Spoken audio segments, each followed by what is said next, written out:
Okay, so hello everyone, how are you all? Hello Sadhna, Ranjita, Gulafsan, Jarana, Rituraj, Sukanti, Sonali. How are you all? Am I audible to all of you? मेरी आवाज 50 screen everything is good fine clear सब कुछ ठीक है। इसलिए हमने एक नया प्रयोग करने की कोशिश किया था। आई थिंक वो पॉसिबल हो जाता, बट आप सभी के साथ हमने पहले लिंक शेयर किया था कि आप उसमें एक बार इनरोल हो जाए, बट नहीं हो पाया, कोई बात नहीं। We will try next time in the next time, ठीक है। नेक्स्ट टाइम जब होगा तो हम लोग करेंगे कुछ नया ट्राई। इसलिए मैंने जस्ट ऐसे किया था ताकि जो नए बच्चे हों, कुछ अगर वो चाहें टेस्ट में आना तो वो आ सके, वो चीज़ों को समझ सके। बट मुझे ऐसा लग रहा है कि क्या हम लोग ऐसे कर सकते हैं सर, वीकली टेस्ट जो है उसको हम लोग यूट्यूब पे अपलोड कर दें, है ना। ऐसा कर सकते हैं, we can upload it on YouTube, बाकी जिन बच्चों को देखना होगा वो वहां से देख ले, है ना। ये भी हमारे पास एक दूसरा ऑप्शन है। So should we start? चलिए वैसे ही करते हैं।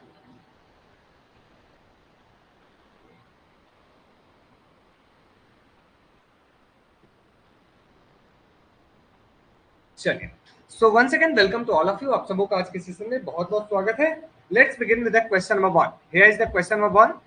Read it carefully and try to answer in the poll. I will provide you the poll. मैं आपको पोल प्रोवाइड कर रहा हूं, आप सभी पोल में आंसर करेंगे, ठीक है।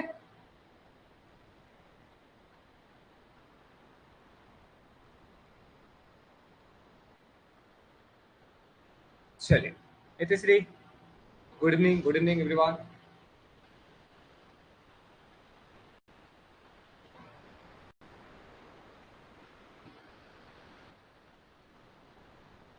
Okay okay, good evening. चलिए बड़ी ध्यान से क्वेश्चन को रीड इट केयरफुली, और पूरे पूरे क्लास में ध्यान से रहिएगा, बीच में छोड़कर मत जाइएगा। कोई अगर अर्जेंट काम हो तभी जाइएगा, ठीक है। क्योंकि आज जो हम लोग डिस्कस करने वाले हैं, we are going to discuss political theory as well as WPT. और जितने क्वेश्चन हैं वो सारे क्वेश्चन बहुत इंपॉर्टेंट है। तो दिस इज काइंड रिक्वेस्ट, अगर आप क्लास में रहेंगे तो आपको काफी बेनिफिट होगा। अगर कोई काम हो तो बीच में चले जाइएगा, रिकॉर्डिंग देख लीजिएगा, ठीक है। There is no issue. चलिए, so I am providing the poll. Read it carefully.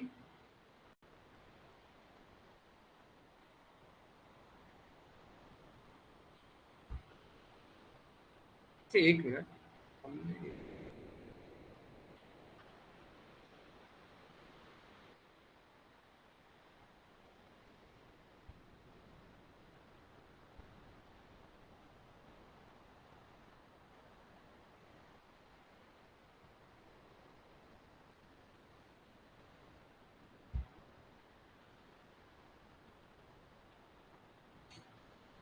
Okay, so 10 more seconds are remaining. Come on everyone, जल्दी से आप लोग आंसर कीजिए।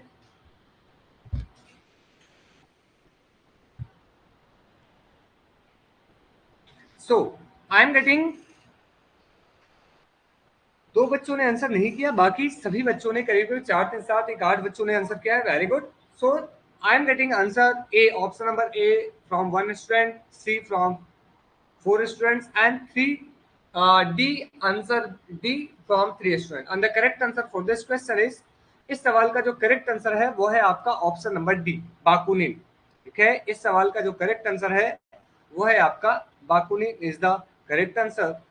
बाकुनिन जो है वो हमारा करेक्ट आंसर है, ठीक है। तो आपको पढ़ाया गया होगा कि political freedom without economic equality is a pretence, ये एक धोखा है, ये फ्रॉड है, एक लाई है। और वर्कर्स वांट नो लाइंग, ये जो है ये फेमस कोटेशन है बाकुनिन का। ये बताइए बाकुनिन किस विचारधारा से एसोसिएटेड है? Bakunin is associated with conservatism. I think इसमें रेड कलर सही नहीं है, मैं इसको चेंज कर रहा हूँ। कंजर्वेटिज्म, लिबरलिज्म, मार्क्सिज्म, या तो फिर एनार्किज्म। बाकुनिन किससे एसोसिएटेड है? बाकुनिन की क्या फिलॉसफी है? बाकुनिन जो है वो किस विचारधारा से जुड़े हुए हैं? चलिए वेरी गुड। तो ध्यान दीजिएगा, Bakunin is associated with, Bakunin जो है ये एसोसिएटेड है from the philosophy of anarchism, ठीक है। एनार्किज्म जो फिलॉसफी है उससे इनका सीधा सीधा संबंध हमें देखने को मिलता है। Got it. नेक्स्ट आप ये बताइए, इनमें से कौन है जिन्होंने कहा था equality of opportunity is freedom but equality of outcome जो है, मतलब इक्वालिटी ऑफ अपॉर्चुनिटी जो है वो अच्छा है, इक्वालिटी ऑफ आउटकम जो है वो अच्छा नहीं है, समथिंग लाइक दैट। एक इंपॉर्टेंट स्टेटमेंट था, आप लोगों ने जरूर इसे याद किया होगा।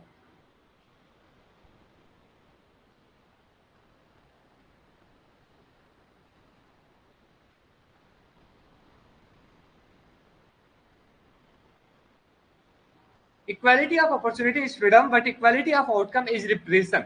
ये किसने कहा था? रिप्रेशन था, exactly. Equality of opportunity is freedom but equality of opportunity outcome is repression. इस स्टेटमेंट को किसने दिया था? So the correct answer for this question would be Figler. ठीक है, फिगलर की बहुत इंपॉर्टेंट स्टेटमेंट है कि अगर आपके पास इक्वालिटी ऑफ अपॉर्चुनिटी है तो ये आपकी फ्रीडम है, लेकिन इक्वालिटी ऑफ आउटकम अगर पे हम फोकस करना शुरू करें तो ये आपका एक रिप्रेशन हो जाएगा। नेक्स्ट ये बताइए,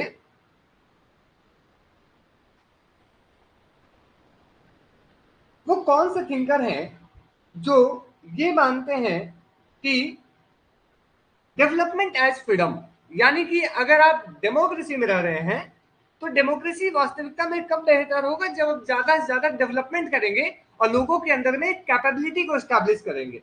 when you will develop capability in the people, this will contribute toward development. Capability से डेवलपमेंट क्यों? Very good, the correct answer for this question would be Amartya Sen. चलिए नेक्स्ट ये बताइए, ये किन की बुक है? Who wrote this particular book taking rights seriously? Who wrote this particular book taking rights seriously?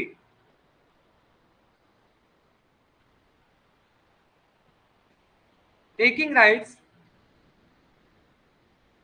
Seriously, who wrote the book taking rights seriously? Tawney, okay okay. Bhagyashree ने दिया है टॉनी, उपासना ने सबसे पहले कहा R S Tawney, Sadhana, Sonali, Rituraj और रंजिता, आप सभी एक साथ गलत हैं। You all are wrong with all together, because इस क्वेश्चन का टेकिंग राइट सीरियसली जो किताब है उसका आंसर सही दिया सबसे पहले सुकांति ने। Very good Sukanti, clapping for you. Very good Tanu. The correct answer for this question would be Ronald Dworkin. ठीक है, ये जो किताब है वो रोनाल्ड डॉर्किन की है। This is important book by Ronald Dworkin. और इन्होंने क्या कहा? राइट्स जो अधिकार है वो ट्रम्प के जैसा है, ट्रम्प कार्ड, ट्रम्प चाचा नहीं, ट्रम्प कार्ड। ठीक है, जो आप बोल सकते हैं सर, जो हम लोग खेलते हैं ना ताश पत्ता, जिसमें कब किसको क्या मिले, उस तरह से ये बात करते हैं। टेकिंग राइट्स सीरियसली इनकी किताब है। नेक्स्ट ये बताइए, नेक्स्ट ये बताएंगे आप लोग,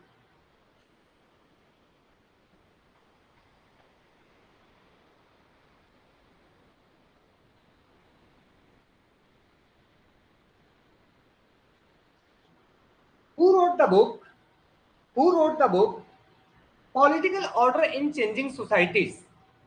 Political order इन चेंजिंग सोसाइटी 1968, ये किन की बुक थी?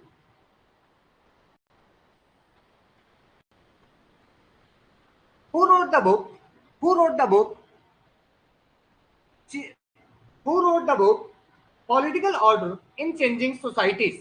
The correct answer for this question would be Samuel P Huntington. ठीक है, ध्यान रखिएगा, S P Huntington, S P Huntington की ये बुक है। और एस पी हंटिंगटन कई सारे और भी कॉन्सेप्ट के लिए जाने जाते हैं, जैसे अगर आप ध्यान दें इन्होंने और भी किताब लिखा है, the third wave, waves of democratisation, जिसमें उन्होंने कॉन्सेप्ट दिया है। इन्होंने क्लास ऑफ सिविलाइजेशन का आइडिया दिया है। इन्होंने पॉलिटिकल डीके का आइडिया दिया है,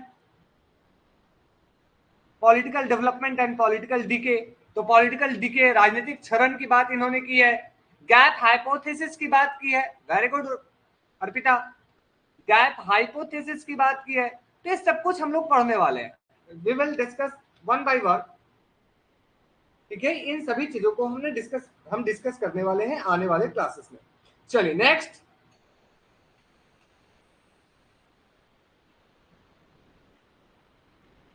ये बताइए,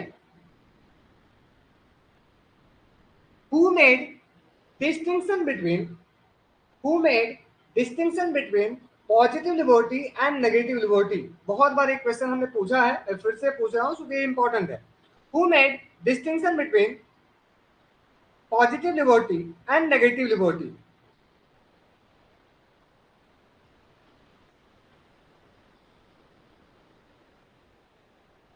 Positive liberty and negative liberty. The correct answer for this question would be Isaiah Berlin. और आइसिया बर्लिन के बारे में आपको ये पता होगा सर, आइसिया बर्लिन ने टू कॉन्सेप्ट ऑफ लिबर्टी लिखा, फोर एसेज ऑन लिबर्टी लिखा, हेडॉग एंड द फॉक्स लिखा, इसके बाद एक कार्ल मार्क्स के ऊपर इन्होंने किताब लिखा है। ठीक है, इसके साथ साथ आपको यह ध्यान रखना होगा कि आइसिया बर्लिन जो है,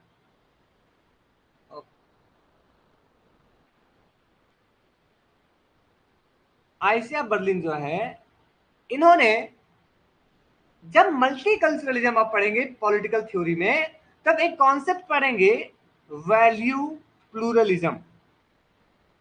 ठीक है, वैल्यू प्लूरलिज्म। इस वैल्यू प्लूरलिज्म की भी बात किसने की है सर? ये आइसिया बर्लिन ने की है। Karl Marx, his life and environment, exactly very good. तो ये ध्यान रखिएगा। ठीक है, नेक्स्ट, आपने लिबर्टी चैप्टर को पढ़ा है, तो ये बताइए किसकी किताब है, who wrote the book capitalism and freedom? Capitalism and freedom. Question तो ये है, कैपिटलिज्म एंड फ्रीडम किसकी बुक है? तो सर ये किताब बहुत ही आसान भाषा में आपसे बता सकते हैं, सुम्पीटर की है, फ्रीडमैन की है, बताइए, गुलफसन, इतिश्री, रंजीता, जरना, बताइए सभी लोग। Who wrote this particular book? This is important book by Milton Friedman. Milton Friedman की बुक है और ये किताब आती है 1962 में। और 1962 में आपको याद होगा क्यूबा मिसाइल क्राइसिस था। क्यूबा मिसाइल क्राइसिस का जो टाइम पीरियड है, जो आप बोल सकते हैं ईयर है, वो इसी टाइम में है। ठीक है, तो ध्यान दीजिएगा, ये जो बुक है कैपिटलिज्म एंड फ्रीडम, ये मिल्टन फ्रीडमैन की बुक है और इसी समय क्यूबा मिसाइल क्राइसिस हुआ था 1962। आप इसको ऐसे जोड़कर याद कर सकते हैं सो दैट आपको आसानी से ये चीजें माइंड में आ जाए। नेक्स्ट बताइए, किसने यह कहा, आपको पढ़ाया गया होगा कि social justice is a mirage? जो सोशल जस्टिस है, जो सामाजिक न्याय है, वो एक मिराज है। The mirage of social justice, 1976। किसने कहा social justice is like a mirage? Social justice is just like a mirage. तो सोशल जस्टिस को मिराज किसने कहा था? फ्रैड एफ ए हायक ने कहा था। वेरी गुड, यहां पे ध्यान दीजिएगा, सोशल जस्टिस को मिराज के रूप में किसने एक्सप्लेन किया?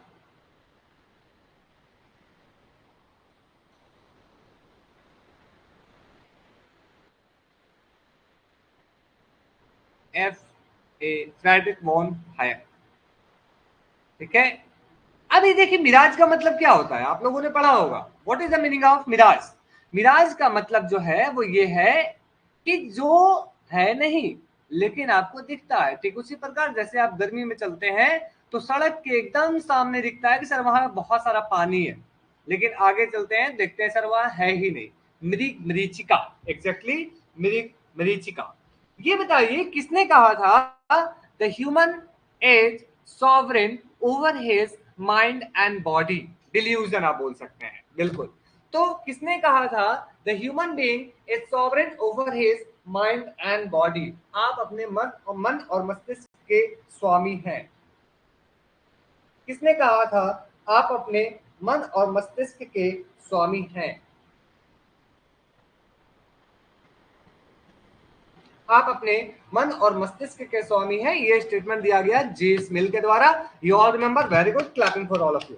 नेक्स्ट ये बताइए वो कौन थे जिन्होंने दो तरह की पावर के बीच में क्लासिफिकेशन किया था, डेवलपमेंटल पावर और एक्सट्रैक्टिव पावर, जिसे उन्होंने कहा कि जब आपके पास डेवलपमेंटल पावर होता है तब आपके पास जो आजादी होती है उसका नाम उन्होंने क्रिएटिव फ्रीडम दिया था। तो क्रिएटिव फ्रीडम की आइडिया किसने दी थी?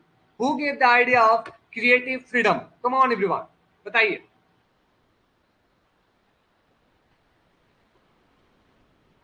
क्रिएटिव फ्रीडम की बात किसने की थी? हु डिस्कस अबाउट कि पावर जो है वो दो तरीका का होता है, एक होता है एक्सट्रैक्टिव जो आपने किसी से ले लिया हो, और दूसरा है डेवलपमेंटल पावर।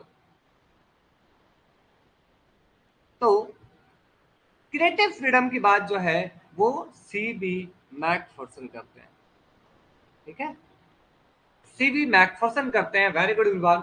अब देखिए, याद रखिएगा, सीबी मैकफर्सन की जितने भी किताबें हैं, चाहे वो the real world of democracy हो, the theory of possessive individualism हो, चाहे वो the life and times of democracy हो, इन सारी किताबों को आप जरूर ध्यान रखिएगा, ठीक है। एक बार आप एक काम कीजिए, अपने एक सेपरेट से एक छोटा सा नोट बनाइए, ठीक है। आप क्या इतना कर सकते हैं कि एक छोटी सी डायरी खरीद लीजिए, उस डायरी में आपको बस जितने भी थिंकर्स हैं उनका ऊपर में एक नाम लिखना है। जैसे लेटर सपोज दैट आपने लिख दिया आइसिया बर्लिन, तो आइसिया बर्लिन का नाम ऊपर लिखकर उनके नीचे उनकी जो किताबें हैं विथ ईयर आप वो नोट कर लीजिए। अगर एक दो तीन इंपॉर्टेंट कॉन्सेप्ट है तो आप उसको नोट कर लीजिए, क्योंकि आपको पता है कि एग्जाम में, गुड, वेरी गुड, आपको ये बात पता होगा कि सर एग्जाम में बहुत सारे ऐसे क्वेश्चन पूछे जा सकते हैं जो सिर्फ अगर आपको किताब का नाम याद है तो आप उसका आंसर कर सकते हैं। You can answer those question with only name of the books. तो प्लीज इस बात को आप ध्यान रखिए, और अगर आपने किया है ऑलरेडी, वेरी गुड, अगर नहीं किया है तो प्लीज जरूर कर लीजिएगा। नेक्स्ट क्वेश्चन, किसने कहा कि मिल की स्वतंत्रता खोखली है? क्योंकि हमने इसे डब्ल्यूपीटी में भी पढ़ा है और आपने पॉलिटिकल थ्योरी में भी पढ़ा होगा कि Mill liberty is example of empty liberty. Mill, JS Mill की लिबर्टी जो है उसे एम्पटी लिबर्टी किसने कहा? खोखली स्वतंत्रता।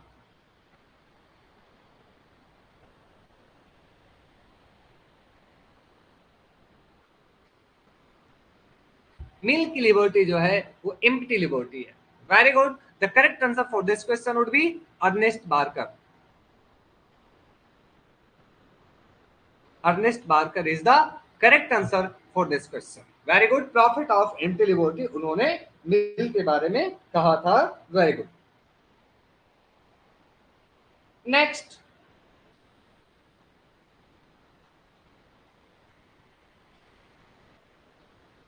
हु रोट द बुक, या आप ऐसे इसका जवाब दीजिए कि किसने यह कहा था कि जो रूसों की स्वतंत्रता है, जो रूसों की स्वतंत्रता है वह पैराडॉक्स ऑफ फ्रीडम है, मतलब वो स्वयं में विरोधाभासी है।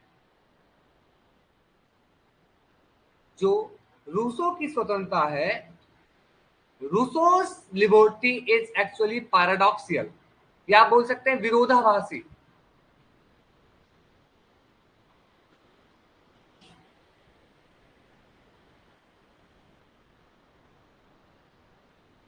Very good, the correct answer for this question would B Sabine. Sabine ने इस बात को कहा कि रूसों का जो स्वतंत्रता है, ध्यान दीजिएगा,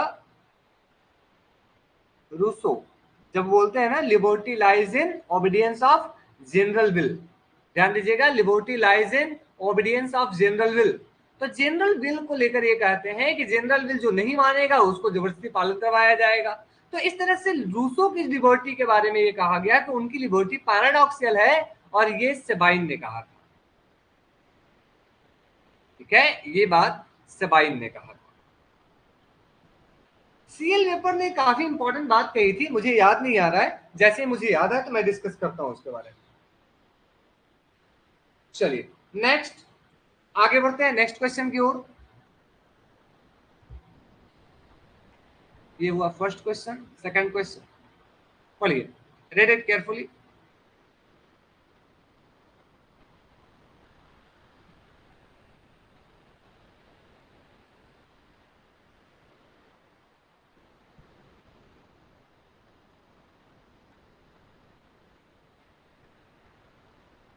एग्जैक्टली साधना, वेरी गुड। हाँ याद आ गया, आपने याद दिलवाया, वेरी गुड। हाँ रिलक्टेंट डेमोक्रेट, हाँ, बिल्कुल मिल के बारे में उन्होंने कहा है। रिलक्टेंट डेमोक्रेट कहा है उन्होंने जेम्स मिल को।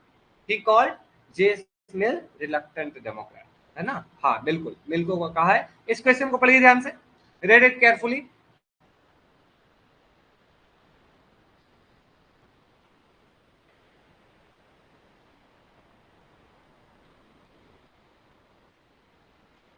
Red it carefully, I am providing the poll, मैं आपको पोल प्रोवाइड कर रहा हूं।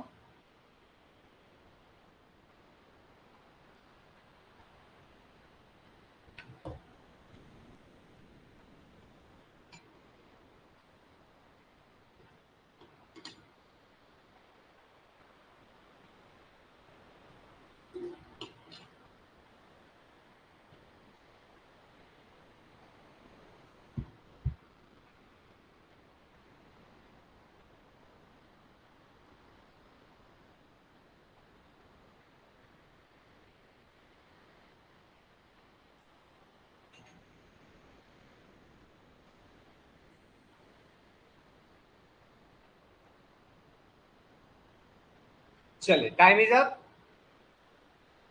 अच्छी बात यह है कि दो बच्चों ने दिया ऑप्शन नंबर ए, तो जिसने भी ए दिया उनके बारे में पूछना चाहता हूं आपसे, क्या ये कहना कि doctrine of political equality is based on the conception of individuals as a rational being capable of political judgment irrespective of any disparities, ये सही है या गलत है? तो सबसे पहली बात यह है कि अगर आप ऑप्शन नंबर ए कह रहे हैं जिसमें यह कहना कि सभी को समान रूप से स्वतंत्रता मिलेगी, समानता मिलेगी, एक मौका मिलेगा कि विदाउट एनी जजमेंट आप अपना डिसीजन खुद से ले सकते हैं, आप किसको वोट देना चाहते हैं, ये क्या पॉलिटिकल इक्वालिटी नहीं है? ऑब्वियस सी बात है सर, है। चलिए अच्छी बात है, दो किसी ने नहीं कहा, बी। सी के पास आते हैं। ये कहना कि equal right to form association to influence political decision, हमारे इंडियन कॉन्स्टिट्यूशन में भी आप देखेंगे तो राजनीतिक समानता का मतलब यह है कि आप सभी एक समान हो। आप चाहो तो एक ग्रुप बना सकते हो, प्रेशर ग्रुप, इंटरेस्ट ग्रुप आप क्रिएट कर सकते हो, इसको कोई नहीं रोक सकता। Nobody can stop you to form this association. तो इसमें सभी इक्वल है, कोई ऐसा नहीं है कि कोई अगर बहुत अमीर है तब वही सिर्फ बना सकता है। जहां तक बात है ऑप्शन नंबर डी का, it is based on the assumption that equal political rights, अगर सभी का एक समान राजनीतिक अधिकार होगा तो इससे इंडिविजुअल गुड, मतलब एक एक लोगों को फायदा होगा कि इससे सभी को फायदा होगा? बताइए, यहां पे इंडिविजुअल गुड की बात की जाएगी या कॉमन गुड की बात? व्हाट्सएप चेक कीजिए, व्हाट्सएप में क्या सर?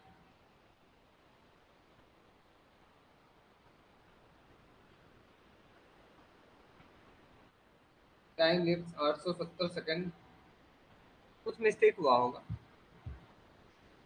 अच्छा पोल नहीं आ रहा है।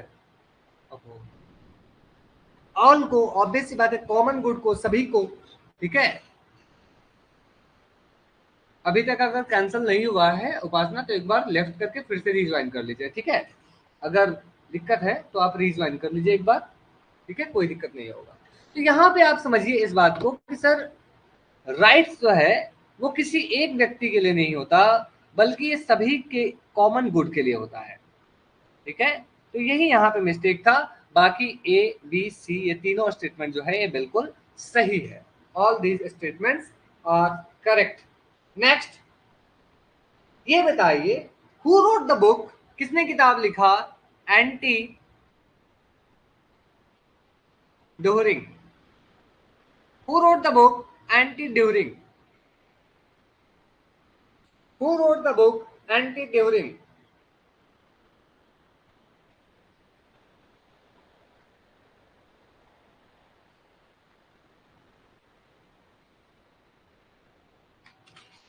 Who wrote the book Anti-During? Very good. Engels. Very good. Friedrich Engels. Next, who wrote the book One Dimensional Man? Who wrote the book One Dimensional Man? Who wrote the book One Dimensional Man? ये सभी चीजें हमने class में discuss किया है. We all have discuss already, चाहे वो WPT भी हो तब भी हमने डिस्कस किया है. वन डायमेंशनल मैन, तो इसका आंसर हो जाएगा Engels. Next, one dimensional man, बताइए सभी लोग, come on. One dimensional man, तो इसका आंसर हो जाएगा हर्बर्ट मार्क्यूज. Herbert Marquess. अब ये बताइए हर्बर्ट मार्क्यूज किससे एसोसिएटेड है? मार्क्सिज्म से, नियो मार्क्सिज्म से, क्रिटिकल स्कूल से, फ्रैंकफर्ट स्कूल से, किससे एसोसिएटेड है?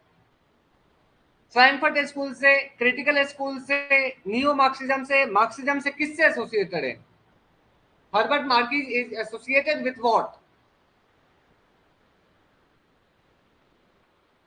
बताइए, हर्बर्ट मार्क्यूज किससे एसोसिएटेड है?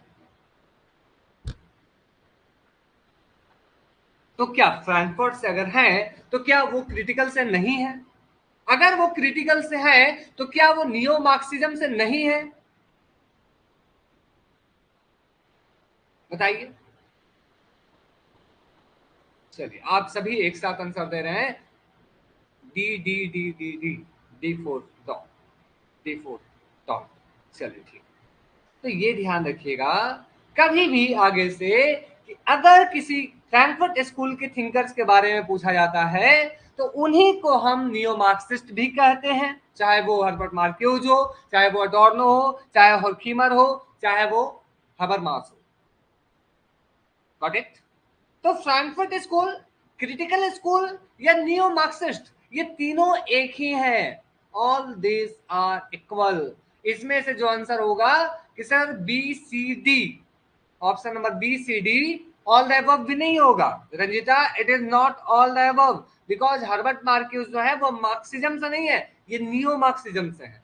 क्योंकि मार्क्सिज्म जब हम कहते हैं तो ये क्लासिकल मार्क्सिज्म हो जाता है, जिसमें आपके फ्रेडरिक एंजल्स, कार्ल मार्क्स, माओ, लेनिन, रोजा लग्जमबर्ग, ये सारे थिंकर्स एक साथ आते हैं.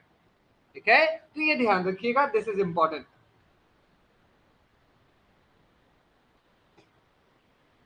Okay, I am quoting a very important statement. मैं आपसे जानना चाहूंगा किस कौन बोल सकते हैं ऐसा, just use your common sense. व्यक्ति आज की भौतिक वातावरण में, individual in the present materialistic world, caged himself in a golden case. caged मतलब खुद को पिंजरे में बंद कर चुका है, और वो कौन सा पिंजरा है? वो सोने की पिंजरा है. और they forget to fly in open air, open sky, और वो खुली आकाश में उड़ना भूल चुका है. मतलब कुल मिलाकर एक लाइन में कि आज की भौतिकवादी जीवन में, आज की मेटेरियलिस्टिक जीवन में सभी लोग जो है वो अपने आप को आयरन केज में बंद कर, अपने आप को सोने के पिंजरा में बंद कर चुके हैं, और वो खुले आकाश में उड़ना भूल चुके हैं.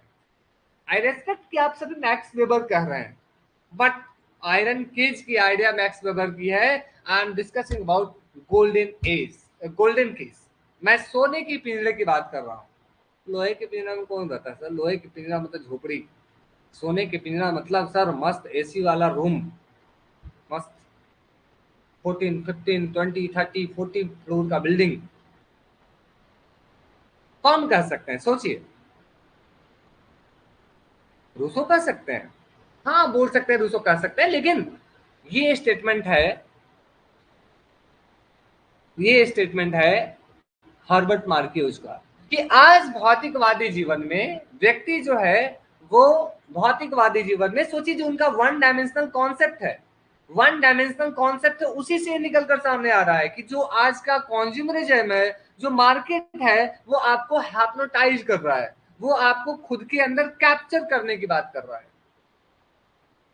तो इस बात को ध्यान रखिएगा कि आज व्यक्ति सोने के पिंजरे में बंद होकर और मुक्त आकाश में उड़ना भूल चुका है। ये कोई और नहीं बल्कि हार्वर्ड मार्क्यूज कहते हैं। नेक्स्ट, ये बताइए किसने किताब लिखा है लिबर्टी बिफोर लिबरलिज्म? देखते हैं कौन बताते हैं। Let's guess, who wrote the book liberty before liberalism?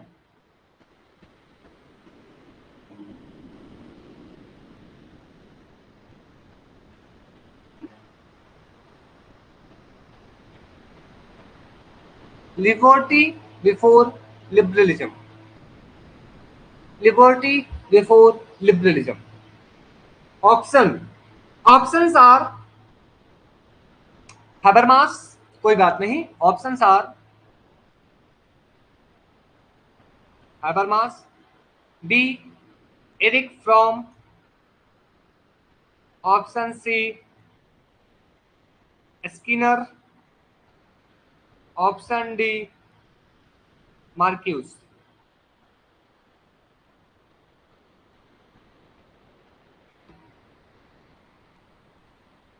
कौन है बताइए? Who wrote the book Liberty Before Liberalism? तो ये बहुत इंपॉर्टेंट बुक है क्विंटन स्किनर की। Very good, clapping for all of you. The correct answer for this question would B Quinton Skinner. ठीक है, ये स्किनर की बुक है। दिस इज वेरी इंपॉर्टेंट, ध्यान रखिएगा। और आगे बढ़ते हैं। ये तो आप लोगों को पता होगा जो हमने लास्ट क्लास में डिस्कस किया था। ये बताइए किसने एंशिएंट लिबर्टी ऑफ एंशिएंट और लिबर्टी ऑफ मॉडर्न में डिफरेंस किया था? Who made distinction between liberty of ancient, जहां हमने बताया था एंशिएंट में लिबर्टी कम्युनिटी में होता था, और मॉडर्न टाइम में लिबर्टी ऑफ मॉडर्न में जो लिबर्टी होती है, जो लोग होते हैं आजाद, वो इंडिविजुअलिस्टिक में होता है। तो ये किसने कहा था, या किसने डिस्टिंक्शन क्रिएट किया between liberty of ancient and liberty of modern? Last class में हमने डिस्कस किया है पिछले सप्ताह, बताइए, come on.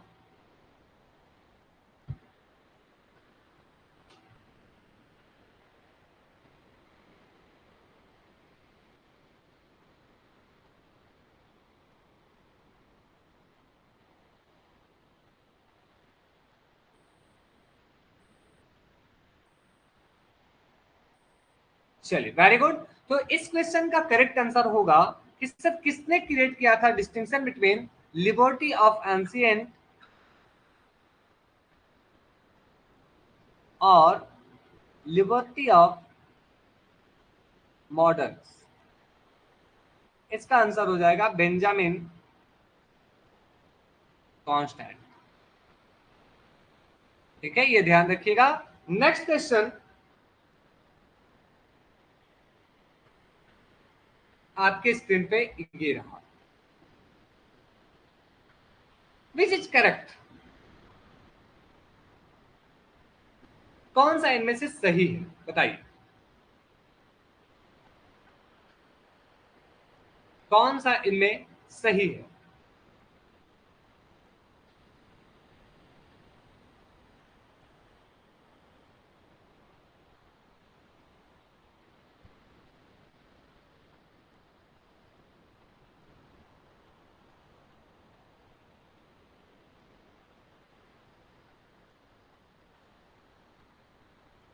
I am giving you option.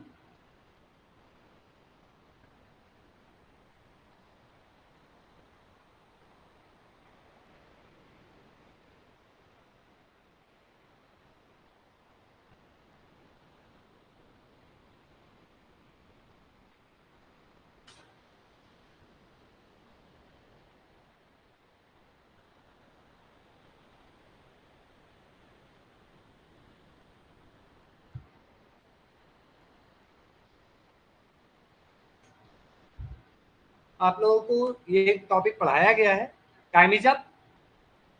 सो इस क्वेश्चन का एक बच्चों ने दिया है ए, 3-4 ने दिया है सी, और 2 बच्चों ने दिया है ऑप्शन नंबर डी। ठीक है, तो पोल जिनको नहीं आया प्लीज आप कमेंट में आंसर कर दीजिए। The correct answer for this question would B D आएगा सर। पोल में, ओके कोई बात नहीं। इस क्वेश्चन का जो करेक्ट आंसर है वो क्या हो सकता है, चलिए देखते हैं एक एक बार। ओके जरा ना, इस क्वेश्चन का जो करेक्ट आंसर है वो देखिए सबसे ध्यान से पहले, एक contemporary critique of historical materialism, ये आप लोगों को किताब डिस्कस किया गया है। उपासना मैंने कहा ना, उसको आप एक बार रिज्वाइन कर लीजिए, पूरा कट कर दीजिए, मैं 1 मिनट रुक जाता हूँ और रिज्वाइन कर लीजिए, क्योंकि वो अगर हो रहा है तो शायद वो टेक्निकल ग्लिच कुछ हुआ हो। ठीक है, आप एक बार रिज्वाइन कर लीजिए। चलिए चलिए, तो ये किसकी बुक है, तो है contemporary critique of historical materialism. Sir थोड़ा टाइम, अच्छा कम, तो इस बार 15 सेकंड दिया था ना मैंने, इसलिए कम लग रहा था। चलिए ओके, आज टाइम से गड़बड़ हुआ। ओके ओके ओके, मैंने कम दे दिया था टाइम। ठीक है, चलिए कोई बात नहीं। A contemporary critic of historical materialism. This is book by not Mikhail Bakunin, but Anthony Giddens. यह पढ़ा किया होगा। एंथोनी गिडेंस कौन है, जो मार्क्सिस्ट व्यू ऑफ, मार्क्सिस्ट तरीके से समझाने की कोशिश करते हैं सिटीजनशिप को। एंथोनी गिडेंस कौन है, जो किताब लिखते हैं profiles and critique of social theory, और ये समझाने की कोशिश करते हैं कि जो सिटीजनशिप है वो लोगों के अधिकारों की एक्सटेंशन पे होना चाहिए, जहां पे क्लास डिवीजन, क्लास कॉन्फ्लिक्ट ना हो। ठीक है, तो ये ध्यान रखिएगा कि ये कहना, और ये जो किताब है the contemporary critique of historical materialism, profiles and critique of social theory. और एक चीज और, इनकी एक और बुक है the nation state and violence. There is one more book, the nation state and violence, the nation state and violence. तो 3 book हमने अभी डिस्कस किया। ये तीनों किताब जो है वो एंथोनी गिडेंस की है। एंथोनी गिडेंस जो है वो मार्क्सिस्ट पर्सपेक्टिव रखते हैं सिटीजनशिप को लेकर, नागरिकता को लेकर। ठीक है, next, feminist theory held that right associated with citizenship are product of class conflict. ये फेमिनिस्ट तो नहीं कहेंगे, कम से कम ये मार्क्सिस्ट कह सकते हैं। ठीक है, मार्क्सिस्ट कहेंगे। जहां भी आए बात क्लास कॉन्फ्लिक्ट की, तो वहां पे मार्क्सिज्म चिपक जाएगा, ऑटोमेटिकली आ जाएगा। आगे देखिए, अकॉर्डिंग टू हना aren't, citizenship is a status which is enjoyed by a person who is full and equal member of political community. This is not important statement of Hannah Arendt, rather it is a statement by T.H. Marshall. अब T.H. Martial के बारे में आपने बहुत सारी चीजें पढ़ी होंगी। T.H. मार्शल जो है सर, वो लिबरल थ्योरी ऑफ सिटीजनशिप की बात करते हैं। T.H. मार्शल जो है वो ये कहते हैं कि सिटीजनशिप आप तब होंगे जब आप full and equal member of political community बन जाएंगे, जब आप सामाजिक जो ये राजनीतिक संस्था है, राजनीतिक समूह है, उसके पूर्ण रूप से और सभी के लिए एक समान, जब आप कम्युनिटी का हिस्सा बनेंगे, तब आप सिटीजनशिप कहलाएंगे, सिटीजनशिप मिलेगा आपको, या सिटीजन आप कहलाएंगे। जहां तक बात है कि सर इन्होंने कितने तरह के सिटीजनशिप की बात की है, तो ध्यान रखिएगा,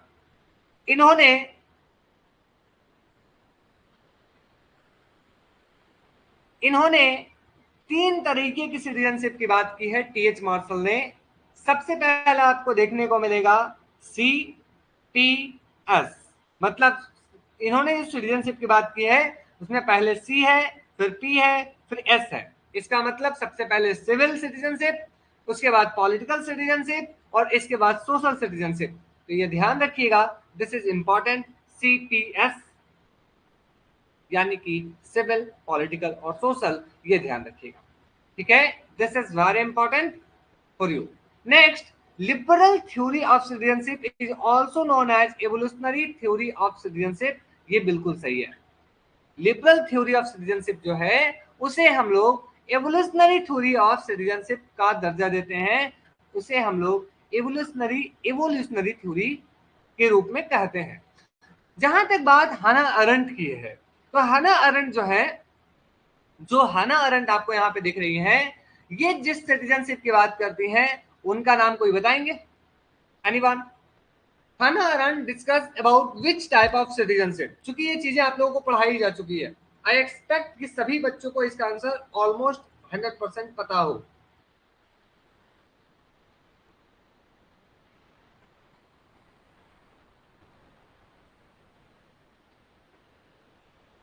क्यों? Communitarian. Very good Arpita, very good. So बाकी बच्चों को भी पता होना चाहिए क्यों। झरना पढ़ाया गया है आप लोगों को, लक्षण, साधना, एवरीवन।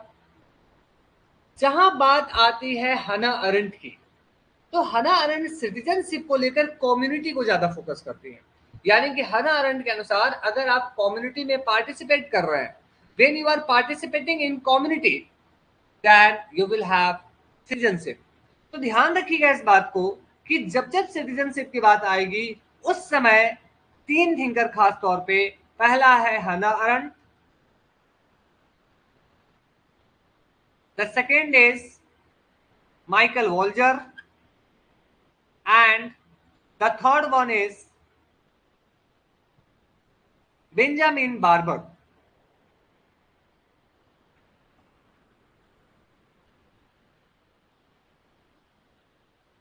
ये तीनों जो है ये कम्युनिटेरियन, समुदायवादी व्यू रखते हैं नागरिकता को लेकर। Got it? क्लियर? ये तीनों जो है वो नागरिकता को लेकर एक समुदायवादी विचार रखते हैं, और इस थ्योरी को रिपब्लिकनिज्म थ्योरी ऑफ सिटीजनशिप भी कहा जाता है। Good, very good. तो आप इसको ऐसे ध्यान रख सकते हैं, this is important for your exam. चलिए कुछ एक दो क्वेश्चन मैं फेमिनिज्म से पूछ लेता हूं, क्योंकि यहाँ पे एक टर्म आ गया था फेमिनिज्म, तो ज्यादा नहीं, चूंकि फेमिनिज्म अभी आप लोगों को पढ़ाया नहीं गया है इस पार्टिकुलर अभी तुरंत क्लास में, तो थोड़ा सा डिस्कस करते हैं। बताइए, who gave the concept of no problem, no name? No, the problem of no name, माफ कीजिएगा। Who gave the concept of the problem of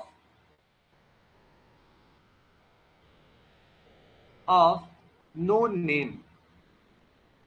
मतलब महिलाएं चाहे कितनी भी काम कर ले, महिलाएं चाहे कितने भी काम कर ले, नाम उनका नहीं लिया जाता है, उनको शाबाशियां नहीं दी जाती है। ये नाम और समस्या की, मतलब नाम की समस्या, नाम की पहचान की समस्या, इसकी बात किसने की है? I am giving you option, cat millet. चलिए ऑप्शन देता हूं मैं आपको।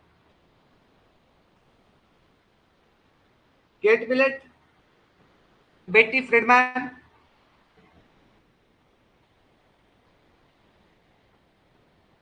बेटी फ्रीडमैन, थर्ड एल्स्टीन, और फोर्थ ऑल द अबव। चलिए फोर्थ तो होगा नहीं, लेकिन हमने आपको दे दिया।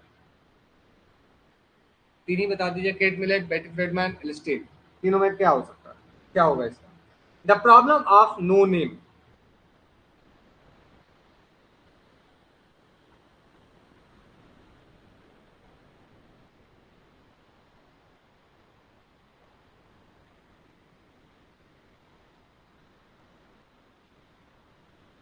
The correct answer for this question would be Betty Friedman. Very good, Rituraj.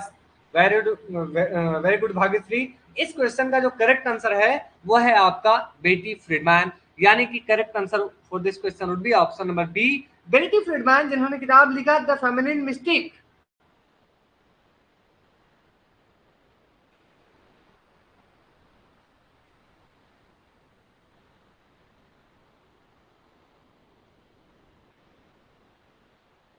उन्होंने एक विचार दिया, the problem of no name. भी लग रहा है, मुझे लगता है मेरे ऑप्शन देने के भाव को आप लोग समझ जाते हैं आजकल, तो आप लोगों को लगने लग जाता है, ऐसा है क्या?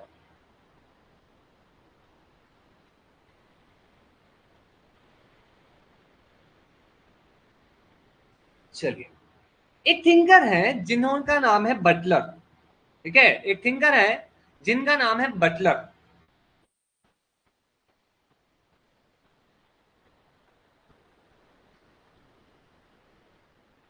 बटलर ने यह कहा है कि बटलर ने यह कहा है कि, हाँ तीर जहां लगे, अच्छा, बटलर ने यह कहा है कि, ध्यान से सुनिएगा, प्लीज लिसन केयरफुली। बटलर ने यह कहा है कि जो जेसमिल है, जेसमिल स्त्रियों से बहुत हमदर्दी रखते थे। जेसमिल महिलाओं की आदर्श, महिलाओं की रिस्पेक्ट, महिलाओं के आजादी के लिए काफी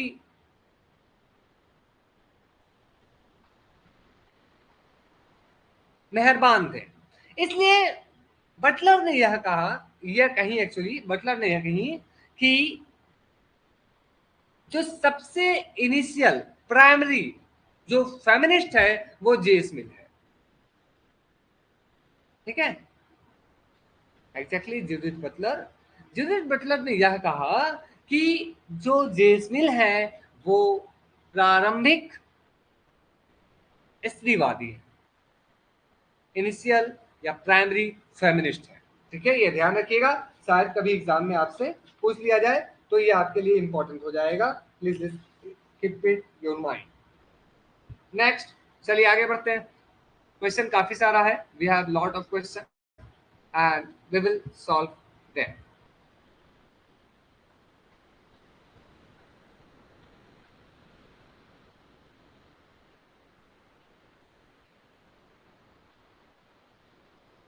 सभी क्वेश्चन को सॉल्व करना है।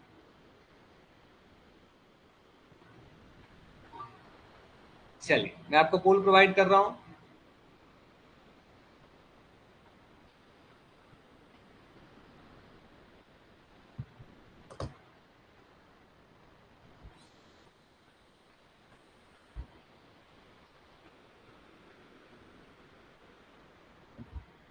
कम ऑन,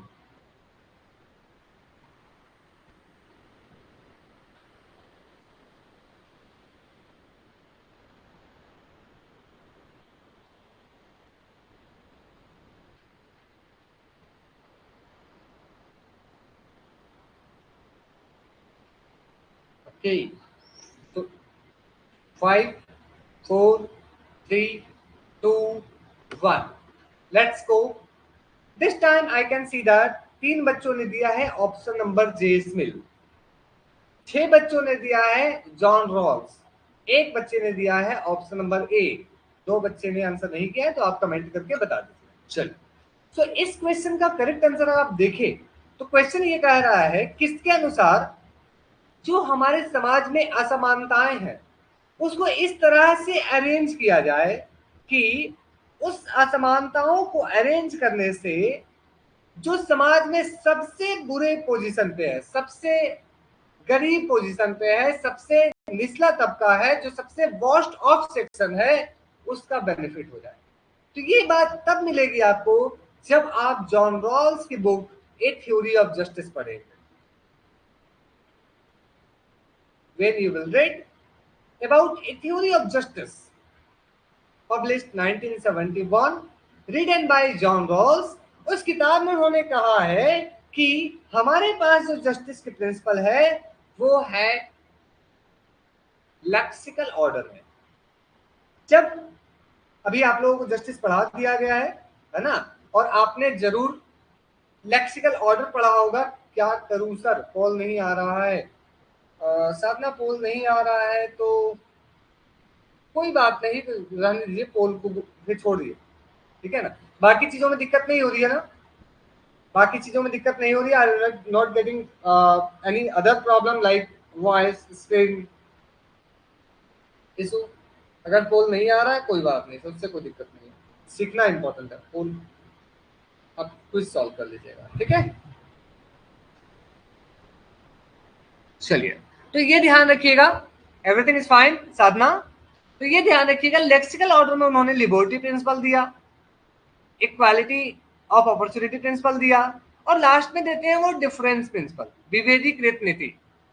तो जब वो डिफरेंस प्रिंसिपल की बात, वॉइस नहीं आ रहा है सर, वॉइस नहीं आ रहा है, थोड़ा थोड़ा एक बार रिज्वाइन करके देख लीजिए, एक बार सेटिंग इनफोर्स को क्लिक करके रिफ्रेश कर लीजिए साधना। ऐसा तनु का कहना है कि आप इस ऑप्शन से जाकर देखिए, शायद कुछ आपका बेनिफिट हो या मतलब चीजें ठीक हो जाए, ठीक है।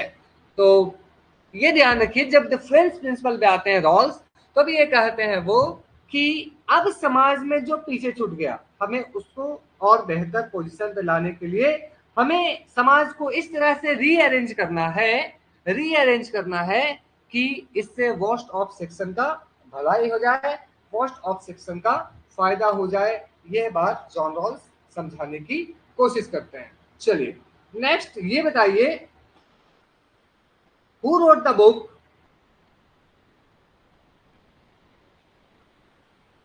Who wrote the book Equality of What? ठीक है, मैं पूल कोई बात नहीं। Who wrote the book Equality of What? किस चीज की इक्वालिटी? Equality of what? कौन बताएंगे? Who wrote Equality of What?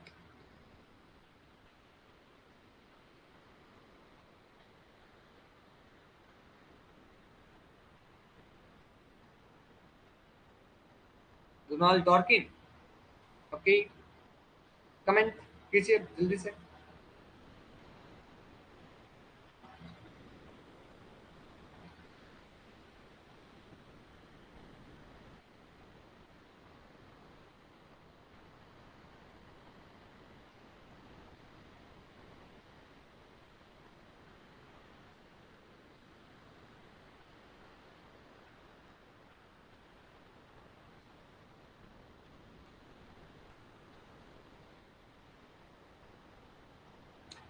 चलिए ओके, कोई बात नहीं, नहीं याद आ रहा है, it's okay.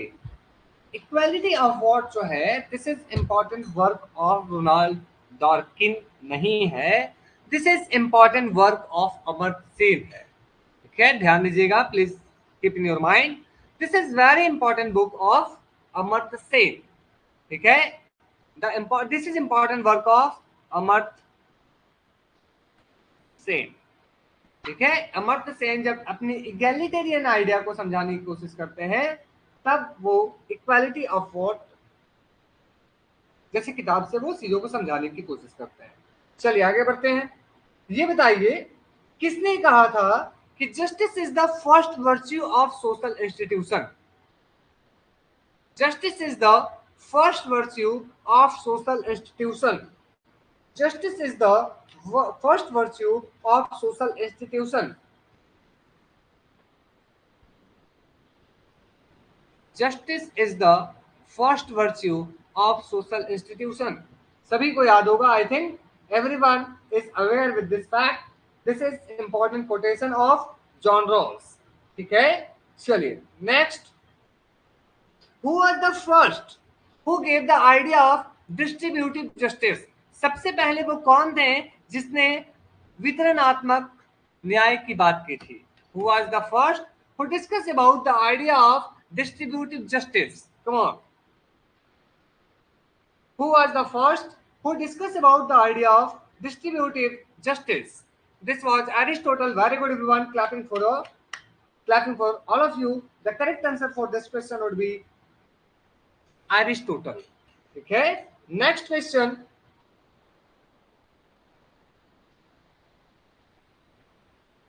Who gave the idea of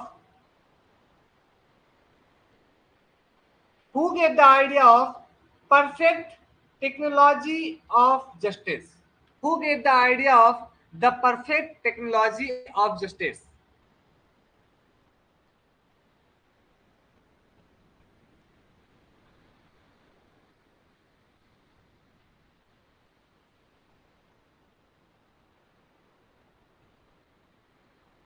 Who gave the idea of the perfect technology of justice?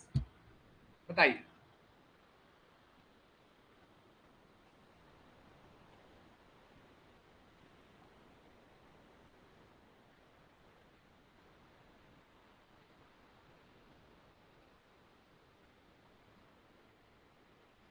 Who gave the idea of the perfect technology of justice?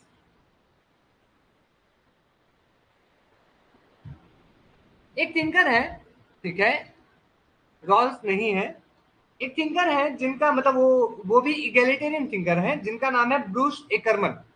ठीक है, Bruce एकरमन।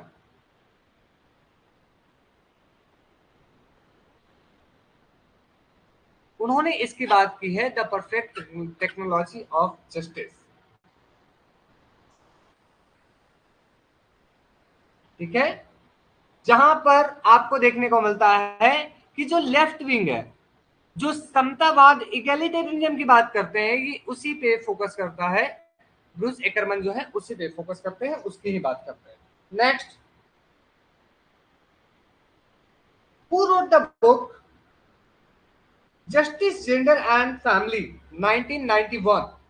Who wrote justice gender and family 1991? Justice gender and family 1991।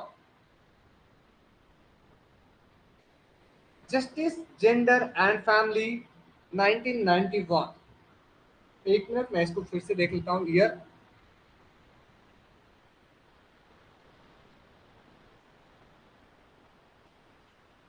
1989 है, माफ कीजिएगा, 1989 है। Justice gender and family 1989 है। S M Okin, Susan Moller Okin, Susan Moller Okin की किताब है। ठीक है, चलिए next question please. Arrange the three principles of entitlement in chronology। 1991 नहीं था, इसका आंसर 1989 है।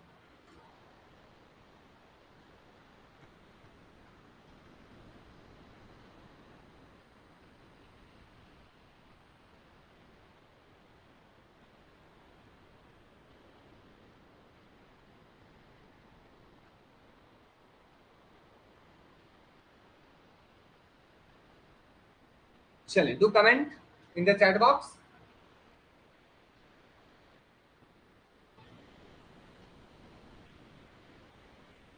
कोई बात नहीं, आप चैट में कर दीजिए आंसर, कोड को भी छोड़ दीजिए।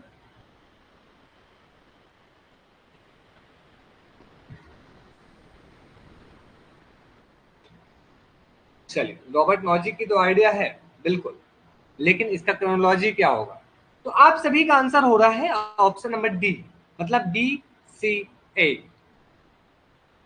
बी सी ए। चलिए देखते हैं। तो सबसे पहले उन्होंने क्या कहा? जस्ट ट्रांसफर की बात कही थी, अगर आपको याद हो तो सबसे पहले उन्होंने जस्ट ट्रांसफर की बात कही थी, उसके बाद जस्ट एक्विजिशन की बात कही थी। यस और नो? यस और नो? यस और नो?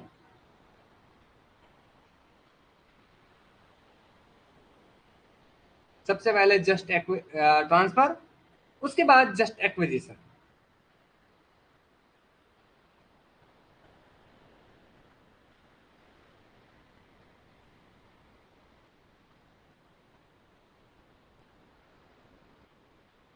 तो अगर मेरी बात मानेंगे तो डी आंसर होगा क्या?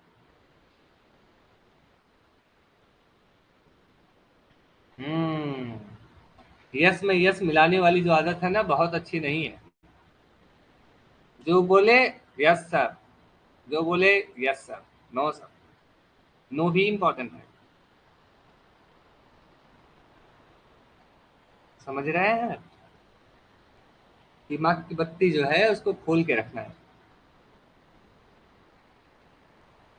दिमाग की बत्ती को ओपन रखना है, कि कहीं सामने वाला उल्टा तो नहीं बोल रहा। ये तो गड़बड़ हो गया सब। मैंने पूछा होगा तो आपने बोला होगा, तो होगा तो फिर आप खुद गलत कर रहे हैं। सोचिए, जी मनी हो गया सब, गड़बड़ हो गया। तो ध्यान दीजिएगा, जब भी आप कुछ सुने तो उसपे थोड़ा सा खुद का लॉजिक यूज कीजिए। ठीक है, please use your own mind also. सबसे पहले सबसे पहले लॉजिक ने यह कहा कि आप जो भी एक्वायर कर रहे हैं वो जस्ट इनिशियल एक्विजिशन होने चाहिए। उसके बाद उन्होंने कहा जस्ट ट्रांसफर होनी चाहिए, और फिर थ्योरी ऑफ रेक्टिफिकेशन होनी चाहिए, मतलब B C A is the correct answer. समझ रहे हैं? The correct answer for this question would be option number D, option number 4, B C A. ठीक है, the correct answer for this question would be B C A. बिना acquire किए कैसे transfer हो जाएगा? ठीक है, मतलब ये ध्यान रखिएगा कि आपका ऑप्शन, आप सभी सही थे। देखिए आप सभी सही थे, किसी ने गलत नहीं कहा, लेकिन आप ध्यान से जब सुन रहे हैं तो सुनने के बाद फिर से आपका माइंड तुरंत उसे क्वेश्चन करे, क्या ये सही है। ये इंपॉर्टेंट है, अभी सिर्फ यहाँ इस क्लास में नहीं, बाकी इन फ्यूचर कहीं भी। समझ रहे हैं, ये एक इंपॉर्टेंट क्राइटेरिया, इसलिए मैं बार बार 3-4 बार रिपीट किया, क्या सही है, क्या सही है। आप एक चीज और समझ सकते हैं, तो जब जब ऐसा पूछूं तो आप अलर्ट हो जाइए। जब जब मैं 3-4 बार रिपीट कर दूं तो अलर्ट हो जाइए, सब कुछ तो गड़बड़ हो जाता है। समझ रहे हैं, तो इसका आंसर हो जाएगा BCA। और जहां तक बात है थ्री प्रिंसिपल्स ऑफ इंटाइटलमेंट, ये दिया था रॉबर्ट नॉजिक ने। रॉबर्ट नॉजिक कौन थे सर? ये एक न्यू लिबरल थिंकर है, जिन्होंने एक किताब लिखा एनार्की स्टेट एंड यूटोपिया।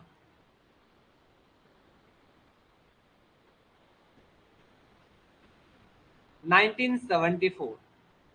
इसके बाद इन्होंने जिगजैग ऑफ पॉलिटिक्स में लिखा। इन्होंने खुलकर रॉल्स की थ्योरी को क्रिटिसाइज किया, इन्होंने खुलकर वेलफेयर स्टेट को क्रिटिसाइज किया, इन्होंने खुलकर पॉजिटिव स्टेट को क्रिटिसाइज किया, इन्होंने खुलकर टैक्सेशन सिस्टम को क्रिटिसाइज किया, या कहा कि टैक्सेशन इज फोर्स्ड इंस्लेवमेंट। हाँ, सावधानी हरी दुर्घटना घटी। अपने दिल और दिमाग दोनों खोल के रखिए, सामने वालों को चाल में फंसना नहीं है। शिकारी आएगा, जाल बिछाएगा, दाना डालेगा। हाँ, ये आर्टिकल थी जिगजैग ऑफ पॉलिटिक्स, इंपॉर्टेंट, एक बार एग्जाम में पूछ चुका है, इसलिए इंपॉर्टेंट है। बाकी एनार्की स्टेट एंड यूटोपिया इनकी फेमस बुक है, और इसी में ये सारी आइडिया है।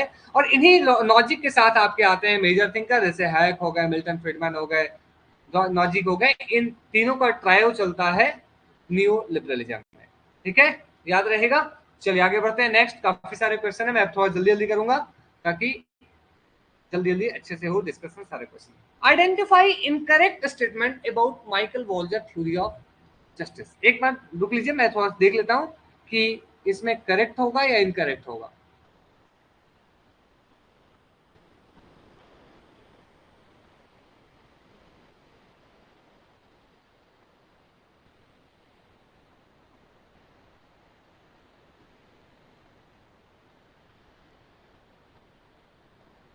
चलिए ठीक है, इसमें पूछा गया है इनकरेक्ट, और यही करेक्ट क्वेश्चन है।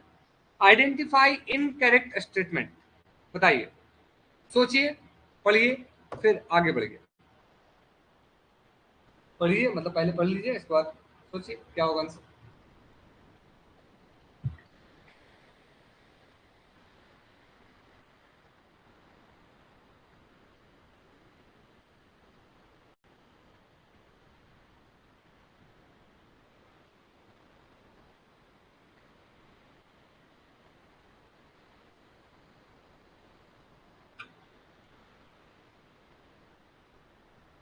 सोचिए।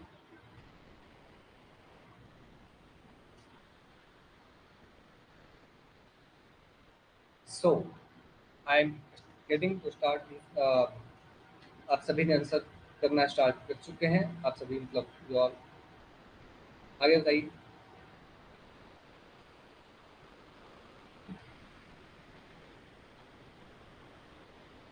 ओके, बताइए क्या होगा आंसर। तो अर्पिता का आंसर डी है, Ranjita have given the answer D, Gulab sir B, Sonali D, Tannu B, Sukanti B, Jarna B. मतलब बी और डी के बीच में संघर्ष है, मतलब एक और तीन में कोई दिक्कत नहीं, everything is correct. Okay fine.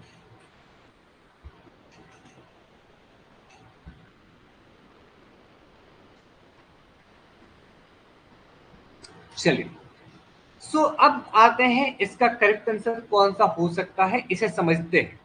सबसे पहले माइकल वॉल्जर की जो कॉम्प्लेक्स इक्वालिटी का आइडिया है, ये आप लोगों ने समझा होगा, the idea of complex equality. कुल मिलाकर ये जो वॉल्जर है, ये रॉल्स को क्रिटिसाइज करते हुए ये कहते हैं कि वे can not create a universal principle. हम कोई एक ऐसा प्रिंसिपल क्रिएट नहीं कर सकते जो सभी लोगों पर एक समान रूप से लागू किया जा सके, क्योंकि मेरी नींद अलग है, मेरे दोस्त की नींद अलग है, मेरे दोस्त की नींद अलग है, मेरे दोस्त का जो टीचर है उनकी नीड अलग है, इनकी घर में बाकी लोग जो है उनकी नीड अलग है, और साथ ही में अगर देखें तो 2-4 किलोमीटर आगे जाए तो लोगों की नीड अलग हो जाती है। तो जब लोगों की नीड, लोगों की जरूरतें, लोगों की समस्याएं अलग अलग है, तो आप एक ऐसा प्रिंसिपल बनाकर सभी लोगों पे समान रूप से कैसे लागू कर सकते हो? तो हर लोगों को उनके अपने जरूरतों के अनुसार एक अपनी जस्टिस के तरीके होने चाहिए। ठीक है? So Michael Walzer in his book Spheres of Justice have given the inclusive theory of justice। सही है। Theory of justice according to Walger, justice is not an abstract concept। abstract मतलब क्या होता है? कोई ऐसा आइडिया जो सबके ऊपर एक समान लागू हो जाए। It is what people subscribe to। ये वो है जो लोग चाहते हैं अपने लिए। For him, each spheres of justice should be considered as a separate spheres of distribution of goods। बिल्कुल ये सही है कि अगर आप देखें तो क्या जस्टिस का मतलब यह है कि आपने कोई सामान लिया, कोई गुड्स लिया और सबको एक समान, सभी लोगों को एक समान बांट दिया, ऐसा नहीं होगा। तो उनके अनुसार देखा जाए तो जितना भी स्पेयर्स ऑफ जस्टिस है, चाहे कोई ओल्ड एज मेल है, ओल्ड एज फीमेल है, यंग मेल है, यंग फीमेल है, बच्चा है, बच्ची है, इनफैक्ट आप देखते हैं कोई मेला भी घूमने जाता है, चाहे समझिए सर एक माता पिता है, ओके भाग्यश्री मैं रिपीट कर दूंगा, एक माता पिता है, उनके 4 बच्चे हैं, 4 बच्चे में सर 2 बच्चे मेल और 2 बच्चे फीमेल, मतलब 2 बॉयज 2 गर्ल्स। अब वो गए बाजार, मतलब मेला घूमने। अब हुआ ये कि मेला में जो बच्ची है वो रोने लग गई, तो बच्ची को ले लिया गया, सर बच्ची क्या लेगी, तो गुड़िया लेगी। अब पापा को समझ में आया भैया देखो काम ऐसा नहीं चलेगा, एक काम करते हैं सबके लिए गुड़िया ले लेते हैं। अब वो तो न्याय देने की कोशिश कर रहे थे, भैया चलो सबके लिए एक हो जाएगा। अब क्या किया, सुंदर सा डॉल लेके दोनों लड़के दोनों लड़की सबको दे दिए। आपको क्या लगता है परिवार में खुशी का माहौल होगा? What do you think? सब लोग हंसते खेलते घर आ जाएंगे? पता चला एक लौटते पोटते जमीन में लूट रहा है और दूसरा जो है वो खींच के ले आ रहा है, भैया हमें ये नहीं लेना, हमें वो गाड़ी लेनी है, हमें वो बंदूक लेनी है। समझ रहे हैं? तो ऐसे ही एस्पेक्ट्स ऑफ जस्टिस में बात करते हैं। भैया सबके लिए एक समान कैसे हो सकता है? अलग अलग लोगों की अलग अलग नीड है। समझ रहे हैं? तो इसी तरह से यहाँ पे कहा गया जो फोर्थ स्टेटमेंट है वो क्या है? हाँ, each sphere of justice is universal theory of justice. मतलब भैया आपने दोनों लड़कियों की डिमांड को सुनकर कुछ खरीद लिया था, तो क्या वो सबके लिए एक समान अप्लाई होगा? अच्छा देखिए, मान लेते हैं वो सर वहीं पे घर में दादा दादी है, अब दादा दादी के लिए भी उनके पिताजी ने ले लिया, चलो भैया उनके लिए भी गुड़िया गुड़िया ले लेते हैं, मतलब 4 गुड़िया पहले ले चुके थे, 2 और गुड़िया ले लिए, ठीक है। वो अपने टीचर के लिए भी गुड़िया ले लिए, लो भैया सबके लिए एक समान गुड़िया हो गया। मतलब कुल मिलाकर ये तो सरासर अन्याय हो गया सर। समझ रहे हैं? यही बात समझाने की कोशिश करते हैं माइकल वॉल्जर। भैया तुम्हारी जरूरत अलग है, हमारी जरूरत अलग है, हमारे पास लोगों की जरूरत अलग है, तो आप सबको एक समान कैसे ट्रीट कर सकते हो, एक यूनिवर्सल प्रिंसिपल कैसे बना सकते हो? ठीक है, इसलिए वो कहते हैं कि जो इक्वालिटी का कॉन्सेप्ट है, गुड़िया की मुंडी क्यों तोड़ना है? नहीं नहीं, अगर है तो अच्छे से रखिए, तो आप फिर शरारत कर रहे हैं फिर। चलिए, सो मन ये है, मतलब बात ये है कि डिस्ट्रीब्यूटिव थ्योरी ऑफ जस्टिस में वो ये समझाने की कोशिश करते हैं कि डिफरेंट स्फीयर्स में डिफरेंट डिस्ट्रीब्यूशन। समझ रहे हैं? तो ये ध्यान रखिएगा, यानी कि कोई एक यूनिवर्सल प्रिंसिपल या डिस्ट्रीब्यूटिव थ्योरी ऑफ जस्टिस नहीं बनता है। ठीक है, गॉट इट? चलिए आगे बढ़ते हैं। हाँ, चलिए ना नेक्स्ट क्वेश्चन पढ़िए सर।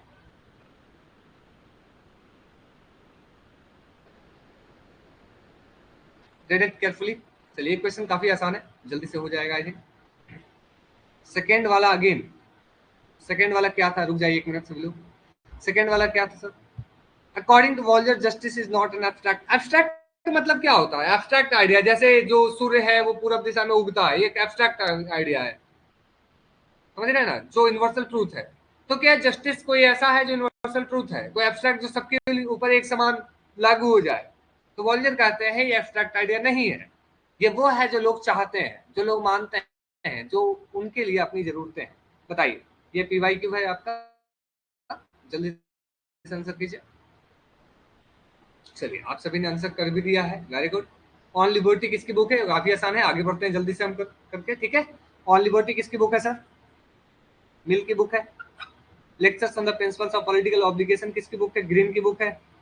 आइडिया ऑफ जस्टिस किसकी बुक है, अमर्त्य सेन की बुक है। एनार्किस्ट इन यूटोपिया किसकी बुक है, रॉबर्ट नॉजिक की बुक है। ठीक है, वैसे ही आपके एग्जाम में भी क्वेश्चन पूछा जाता है आमतौर पे मैच द फॉलोइंग में। ये बताइए who wrote the book anarchical फैलेसिस, ये कुछ नया क्वेश्चन आया है आपके लिए। हु रोट एनार्कियल फैलेसिस, बताइए who wrote the book anarchical fallacies, who wrote the book anarchical फैलेसिस।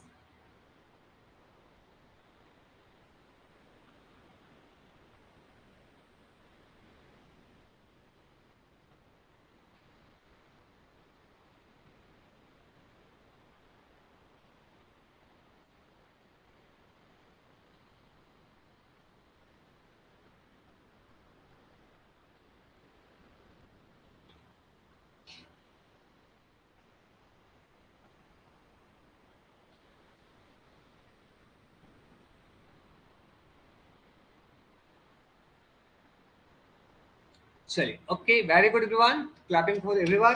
The correct answer for this question would be Bentham. ठीक है, ये जो है ये बेंथम की बुक है, this is writing of Bentham. ठीक है, ध्यान रखिएगा, Bentham. Okay, who gave the idea of integrated theory of justice, समकालीन यानी कि कंटेम्पररी टाइम में इंटीग्रेट, जैसे थ्योरी ऑफ जस्टिस बुक है वैसे इंटीग्रेटेड थ्योरी ऑफ जस्टिस किसकी है। Who gave the idea of integrated theory of justice, options are, option चाहिए। फैलेसीज मीनिंग पता है, ध्यान नहीं आ रहा, ओके। फैलेसी का मतलब क्या होता है कि गड़बड़, मेरा चाहे वो स्ट्रक्चर में हो, चाहे लॉजिक में हो, चाहे कॉन्सेप्ट में हो। तो इंटीग्रेटेड थ्योरी ऑफ जस्टिस किसकी है आइडिया, नैन्सी फ्रेजर, रंजीत गुहा,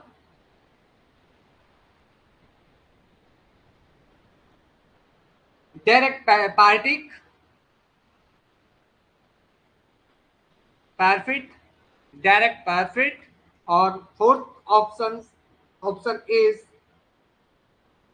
पार्थ चटर्जी। बताइए किसकी आइडिया है, who gave idea of integrated theory of justice, come on.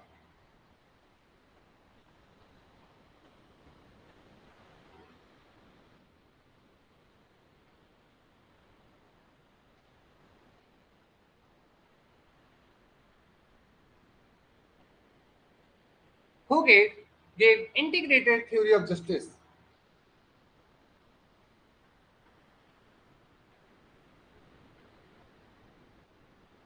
चलिए तो ध्यान दीजिएगा, अगर आइडिया नहीं है कोई बात नहीं, ये ध्यान रखिएगा बस कि इसका आंसर होगा ऑप्शन नंबर ए, यानी कि नैन्सी फ्रेजर। तो नैन्सी फ्रेजर ने एक्चुअली यह समझाने की कोशिश की है कि हम मल्टी फ्रेमवर्क, एक मल्टी डायमेंशनल फ्रेमवर्क बना सकते हैं क्या जस्टिस को लेकर।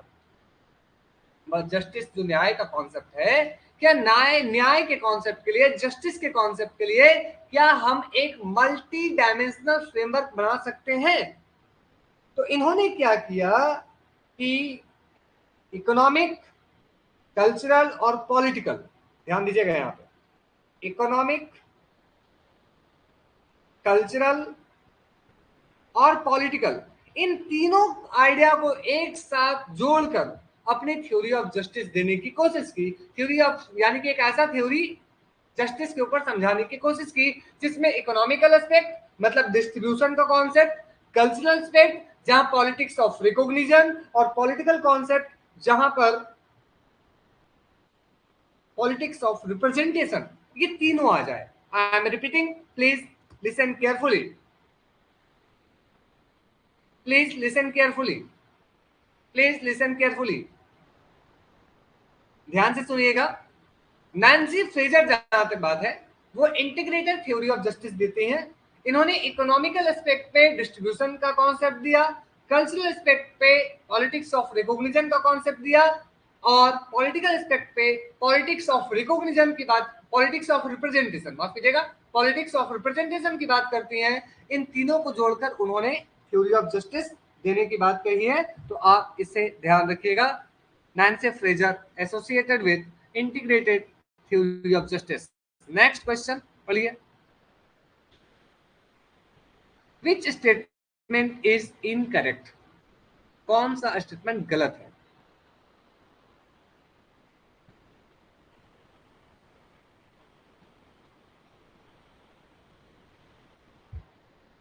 विच स्टेटमेंट इज नॉट करेक्ट?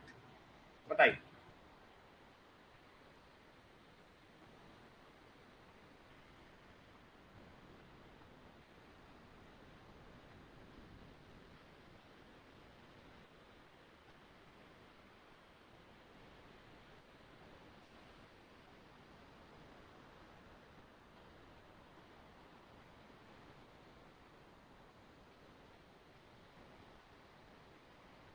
क्या होगा इसका आंसर?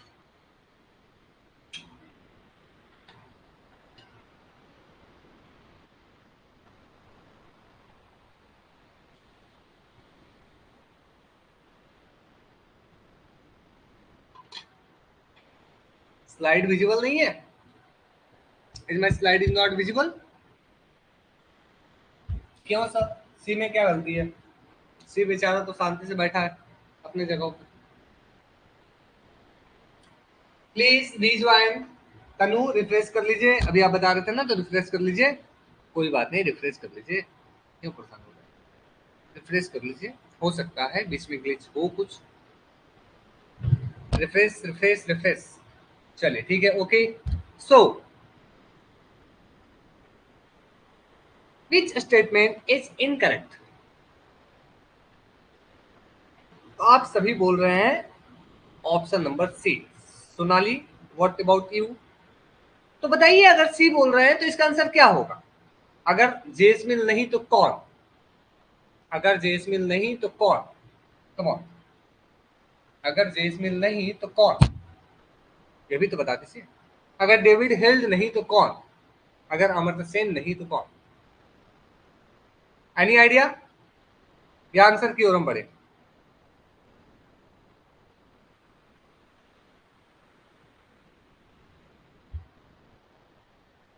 कंफ्यूजन ही कंफ्यूजन है। चलिए कोई बात नहीं, चलिए आगे बढ़ते हैं। मुझे लगता है कि आप लोगों ने ऑप्शन सी गेस के आधार पे इसलिए किया क्योंकि आपको पता है सर ए तो गलत नहीं है, बी गलत नहीं है, डी गलत नहीं है, मतलब कुल मिलाकर सी गलत होगा। ठीक है, मुझे जहां तक लगा वो आप लोगों ने ऐसे ही आंसर किया। ए बी डी गलत नहीं है सर, तो सी गलत होगा पक्का 100%। आंसर बता दो, बताओ। तो आंसर बताने का मतलब यह है कि option number C is the correct answer. ठीक है, ऑप्शन नंबर सी ही इसका आंसर है। लेकिन आई वांट कि अगर जेसमिन नहीं है तो कौन है, अगर ये पता हो तो फिर काफी अच्छा है। हाँ, मुझे समझ में आया, आप सभी ने एलिमिनेशन मेथड यूज किया, ऐसे एग्जाम में सवाल आते हैं, तो ये बिल्कुल अच्छी बात है। लेकिन अगर आंसर पता होता तो और अच्छा होता। चलिए, तो अमर्त्य सेन के अनुसार डेमोक्रेसी जो है प्री कंडीशन है डेवलपमेंट का। बिल्कुल, इसी के आधार पर उन्होंने कैपेबिलिटी अप्रोच की बात की, जहां पे वो कहते हैं कि लोगों की कैपेबिलिटी जब डेवलप होती है तो उससे देश का विकास होता है, देश आगे बढ़ता है। नेक्स्ट, जो डेमोक्रेसी जो शब्द है वो ग्रीक वर्ड डेमोक्रेसिया से आया है, ये भी बिल्कुल सही है। David held cosmopolitan view of democracy देते हैं, ये भी बिल्कुल सही है, इसमें कोई दिक्कत नहीं है। डेमोक्रेसी एंड ग्लोबल ऑर्डर इनकी किताब है। जहां तक बात इस स्टेटमेंट की है कि इट इज नॉट पार्लियामेंट और कांग्रेस, ये पार्लियामेंट या कांग्रेस नहीं, रैदर इन कॉफी हाउसेस जहां पे लोग चर्चा करते हैं, डिलिब्रेशन करते हैं, डिबेट करते हैं, in coffee houses that democratic comes into existence. तो ये बात जो है ये आपका आ रहा है लेजिटिमेशन क्राइसिस से। जब लेजिटिमेशन क्राइसिस की बात हम करते हैं, ये कॉन्सेप्ट यहां से आ रहा है जब हैबरमास जो है वो आइडियल स्पीच सिचुएशन की बात करते हैं। आइडियल स्पीच सिचुएशन, यानी कि कुल मिलाकर इसका जो करेक्ट आंसर है वो तो सी होगा, लेकिन ये जो स्टेटमेंट है, कोटेशन है, ये आपका हैबरमास की है। Got it? The correct answer for this question would be Habermas. Habermas have given the concept of ideal speech situation. Point number 1, question number 1 यहां से ध्यान रखिएगा, ये जो है वो कम्यूटेटिव एक्शन की ही बात करते हैं। Question number 2, who gave the idea of commutative action, commutative action, तो ये भी है आपका आंसर हैबरमास। तीसरा जो हमने अभी बात की लेजिटिमेशन क्राइसिस, उसकी भी आंसर होगी, उसका भी आंसर है वो है हैबरमास। तो इनके अनुसार अगर देखा जाए तो real strength of democracy in the western democracy comes from the public sphere, it is not parliament और Congress rather than coffee houses that democratic culture comes into existence. Got it? तो यहाँ पे हम लोग 3-4 चीजों को समझा, और ये सारी चीजें जो आपके एग्जाम में सीधा मैच द फॉलोइंग में पूछा जा सकता है, या पूछा जा सकता है इनमें से कौन सा आइडिया हैबरमास की है या नहीं है, या जैसे भी पूछ सकते हैं वो। तो इसलिए आप इनको जरूर ध्यान रखेंगे। हैबरमास किस स्कूल ऑफ थॉट से आते हैं? तो ये आपके फ्रैंकफर्ट स्कूल ऑफ थॉट से आते हैं। यस और नो? यस और नो बताइए, यस और no? He comes from Frankfurt school of thought. इस बात को ध्यान रखिएगा, जिसमें हम लोग क्रिटिकल स्कूल, नियो मार्क्सिज्म, ये भी नाम से जानते हैं, तो ध्यान दीजिएगा, this is very important. Next question, Foucault argue that bio power, Foucault के अनुसार we discuss about bio power, तो बायो पावर है क्या actually? Anyone? What is the meaning of bio power? Managing population, managing biology, managing geography, managing industries, what is bio power?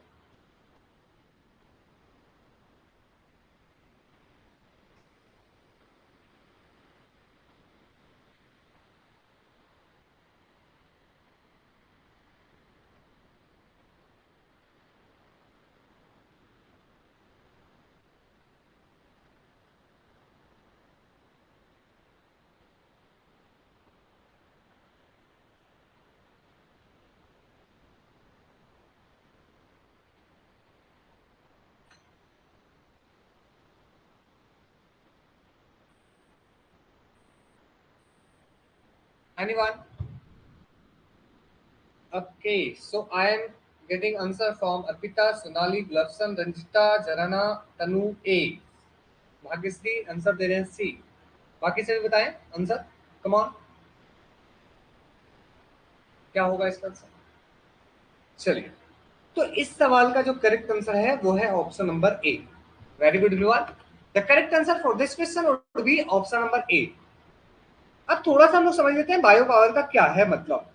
Bio power की जब बात आती है तब माइकल फूको ये समझाने की कोशिश करते हैं कि जो मॉडर्न स्टेट है, जो आधुनिक राज्य है, राज्य व्यवस्था है, वो पॉपुलेशन के ऊपर कंट्रोल करने की कोशिश करती है।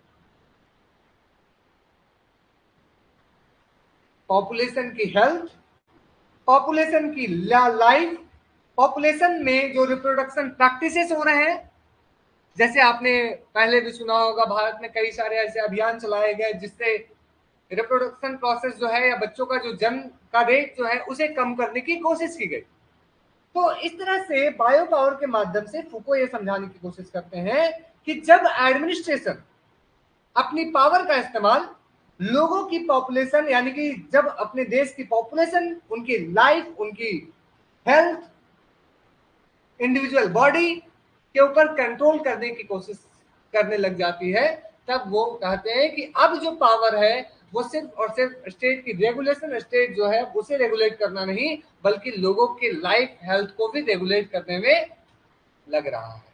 कुल मिलाकर द कंट्रोल और मैनेजमेंट ऑफ पॉपुलेशन इस बाय स्टेट, इसे फुको कहते हैं बायो पावर। Got it? याद रहेगा?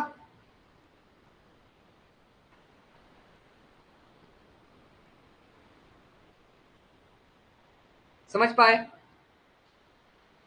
Got the point everyone? आगे बढ़े। ओके ओके ओके अर्पिता, बस एक दो क्वेश्चन और करते हैं, उसके बाद हम लोग फिनिश कर देंगे, ठीक है? तो बायो पावर का कॉन्सेप्ट क्या है, जल्दी जल्दी हम लोग कर लेते हैं, अगर 5 मिनट रुके हम जल्दी जल्दी फिनिश कर देते हैं, ठीक है? Arrange the following in chronology, use your common sense, बस 5 मिनट। बस 5 मिनट, बाकी सारे क्वेश्चन कंप्लीट हो जाएगा। इस क्वेश्चन को जल्दी से बता दीजिए, क्योंकि ये क्वेश्चन हमने कई बार डिस्कस किया है, तो मुझे उम्मीद है सभी करेक्ट देंगे इसका answer. You all will give correct answer for this question. बताइए।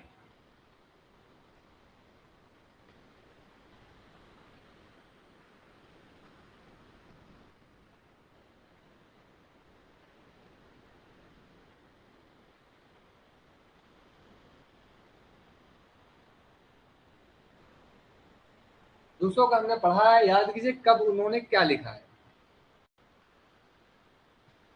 ये जो लॉजिक ईयर याद नहीं भी है तब भी अपना लेंगे। Very good. तो इसका आंसर हो जाएगा आपका ऑप्शन नंबर ए, बी, सी और डी। Very good. इसका आंसर हो जाएगा आपका ऑप्शन नंबर बी, क्योंकि सबसे पहले discourses on the art and science, उसके बाद discourses on origin of inequality, उसके बाद discourses on political economy.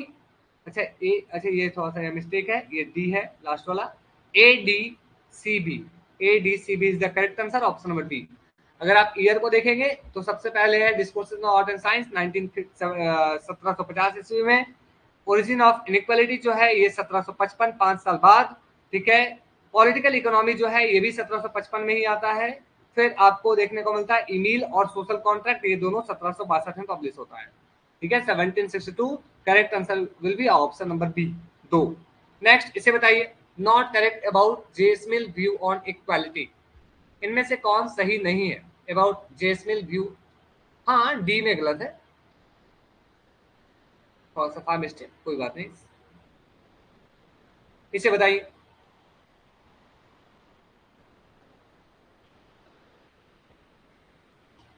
Come on, 2-3 question और है, जल्दी से हम लोग फिनिश करेंगे।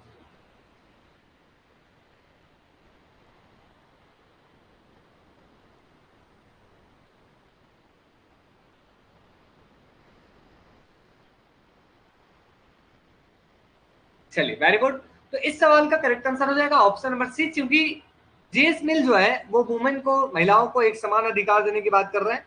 ये जो लिखा हुआ है women can not hold property in their name, ये बिल लाया गया था। This type of bill was brought in the British parliament, जिसे वो अपोज कर रहे थे कि वुमेन प्रॉपर्टी नहीं रख सकती, वो अपने हस्बैंड की बिलोंगिंग जो है उनको कर सकते हैं। Women can not guardian of the children and even know provision of law on martial rape. ये सारी मैरिटल रेप, ये जितनी चीजें हैं, ये एक कानून लाया जा रहा था इंग्लैंड में, उसे रोकने के लिए इस बात को जेस मिल जो है वो अपोज कर रहे थे। ठीक है, तो C number is not associated with JS Mill view on equality. Next, consider the following statement. जल्दी से बताइए, हिगल को हमने कल ही पढ़ा है, yesterday we have discussed about Hegel. Hegel के बारे में जल्दी से बताइए, इनमें से कौन सा स्टेटमेंट करेक्ट है?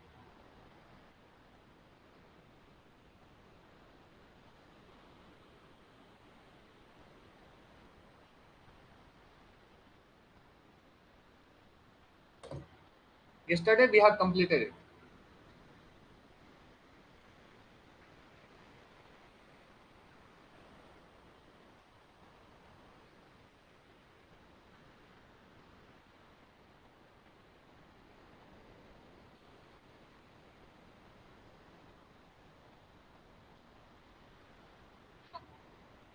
चलिए, वेरी गुड। तो आप सभी का आंसर आ रहा है एक साथ, ए बी सी डी, मतलब ऑप्शन नंबर सी। ओके, मतलब सर आप सभी का आंसर एकदम से करेक्ट नहीं है। कैसे सर?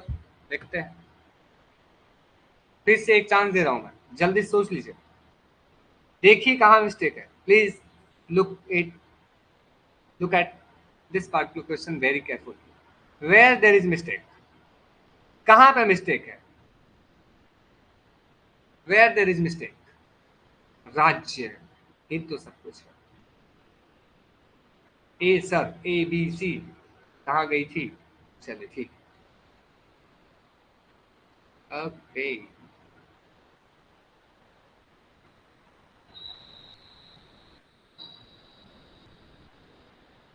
अच्छा, हीगल क्या कहते हैं कि आपको परफेक्ट रियलाइजेशन ऑफ रीजनिंग सबसे परफेक्ट रियलाइजेशन ऑफ रीजनिंग कहाँ मिलेगा?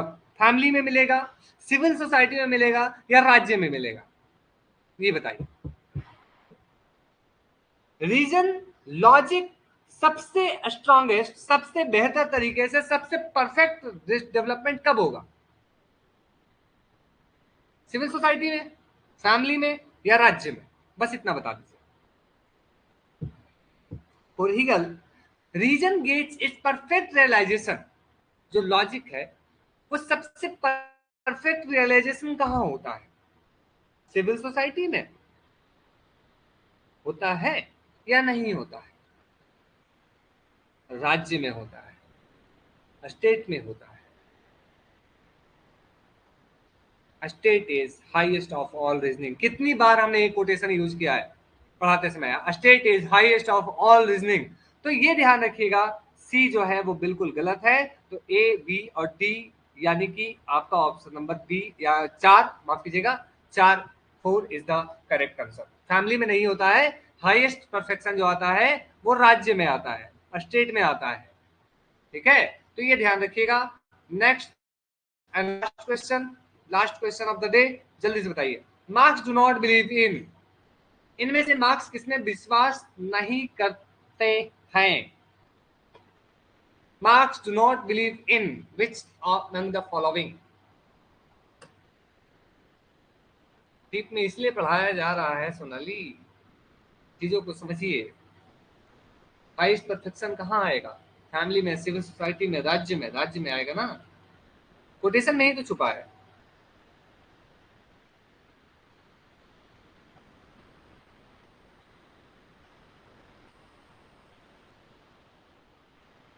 क्या होगा इसका answer? Marx do not believe in.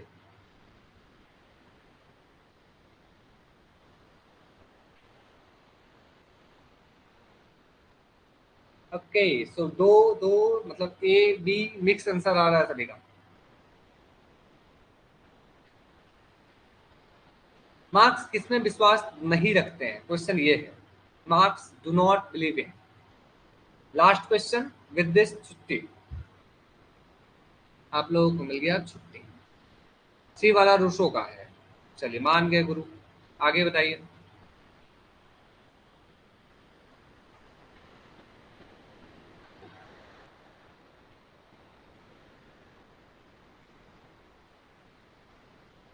Okay, बताइए। अच्छा, तो पहला स्टेटमेंट किसका है, बस ये बताइए। Revolutions are the locomotives of history, ये किसकी स्टेटमेंट है? Who gave this particular statement? Revolutions are locomotives of history, किसने कहा है?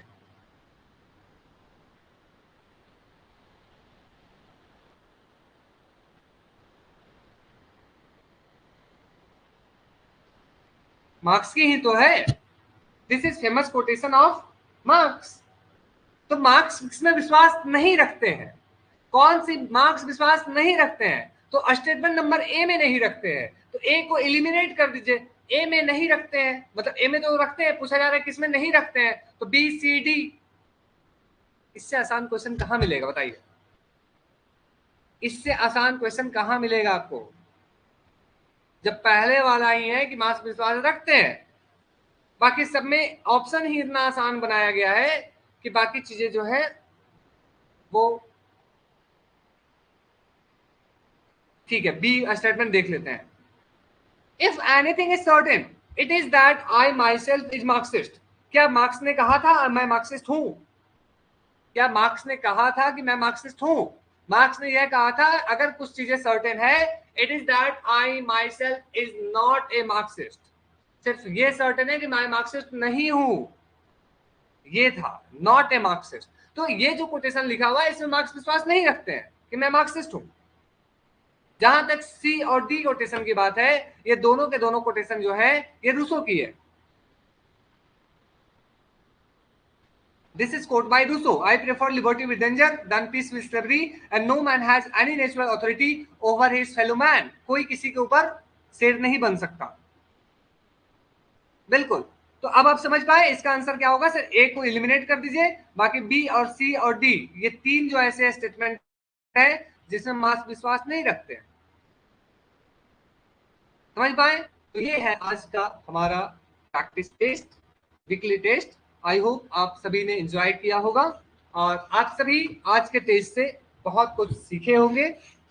थोड़ी सी डिले हो गई शुरू में 10 मिनट, सॉरी फॉर दैट। मैं कुछ नया कोशिश कर रहा था बट वो पॉसिबल नहीं हो पाया। और अगेन मुझे उम्मीद है कि अगर ऐसे वीक में एक टेस्ट हो तो कैसा रहेगा। अगर ये टेस्ट ऐसा हो हर वीक तो अच्छा रहेगा। टेस्ट में मतलब वीक में ऐसे एक दो टेस्ट अगर हो तो फिर चीजें, मुझे लगता है आप कैसे क्वेश्चन को डील करते हैं वो इंपॉर्टेंट है। गुड। हाँ बिल्कुल, हर वीक तो होगा ही होगा। ठीक है, so this is all about everyone. I hope everything is clear to all of you. चलिए, very good, let's continue it. ठीक है, मैं इसे कंटिन्यू कर दूंगा। इसे मैं यूट्यूब पे भी अपलोड कर दूंगा, बाकी जो बच्चे देखना चाहें वो देखेंगे। ठीक है, so this is all about everyone. Thank you so much. Keep learning, keep smiling, establish, stay happy, खुश रहे, मस्त रहे, सीखते रहे, मुस्कुराते रहे, अपना ध्यान रखें, अच्छे से पढ़ाई प्रिपरेशन रिवीजन करते रहें और आगे बढ़ते रहें। Thank you. दिमाग खुल जाता है, चलिए यही तो जरूरत है, बंद बक्से को खोलना चाहिए। देखिए कितनी सारी पिटा रहा है उसमें, कितना सारा बंद पिटा रहा है। चलिए ओके, तो thank you everyone, thank you, मिलते हैं नेक्स्ट क्लास में। Thank you, thank you Ranjita, Jarana, Rituraj, Bhagyashree, Gulshan, Upasana, Arpita, Sukanti, Sonali, Tanu and everyone. Thank you, thank you, thank you. ये तो